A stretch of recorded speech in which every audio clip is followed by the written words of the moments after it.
Hi there, I just want to show you something that I've just new out of Microsoft here, and that is a booking page that you can create for yourself individually. So bookings is a page that we've been able to access before, which works great for multiple people. This is like a personal booking page, so it's only for one person at a time. So here's the scenario. You want people to be able to make time with you.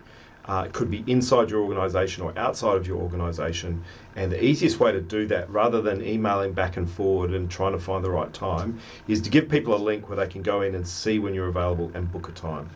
That's what this is for. So if you are somebody that people want to book a time with, this is a great little tool to have. So I've signed in here and I have a pretty blank page here, and I want to get started with creating a book. So I've got two options. I've got public or private. So only people with the link will be able to view these ones. In this one here, they're public and they'll appear on my booking page. Okay, so I can say this, I don't know, 15-minute appointment. You can call it whatever you like. You can give it a category. You can give it a description. You can say a location.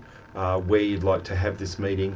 You can make it a Teams meeting on or off. That's great if it's on, because automatically when someone books, they'll get a link for you to have this meeting in Teams if needed. So this is going to be on the public page. Let's make this 15 minutes duration. And I'm going to use my regular meeting hours. Okay, so I've got set up in my account which hours are the regular meeting hours. Advanced options, I'm going to have some buffer time set in there so people can't book one after the other. So let's go 5 minutes before and 5 minutes after. Let's go for 15-minute intervals, and the lead time just gives me how much time before. So it's up to an hour before someone will be able to book the time. Inside of that, they won't be able to. And maximum time is 90 days. Okay, so I can make that more if I want to, more or less. And I'm just going to click on save. Here is my one that I've previously set up for myself here. So you can see I've created a 15-minute and a 30-minute meeting time. I've also, using the three dots here, I've changed the banner image, and I can turn off my bookings page. So over here in share, I can copy the link to my bookings page, right? So I'm going to copy that link. I'm going to go into an in private window and paste that link in. So if I give that link to people and say book a time with me, this is what they'll get.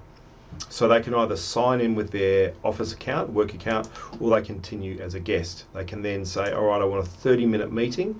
They can choose the time. Let's say 9:30 on Tuesday, 9:30 on Thursday. Click on next, give their name, their email, and their notes, so what they want to discuss. They will get a verification code. The great thing here is that you will get that in your calendar. You'll get that booking in your calendar. They'll get that booking in the calendar. The way it's set up is they'll also get a Teams meeting link. And that's the way that people can see when you're free, when you're available, and to be able to book a time with you. Fantastic, really simple. So it's a great little system there for creating a booking calendar, a personal booking calendar, just for an individual rather than for a whole company.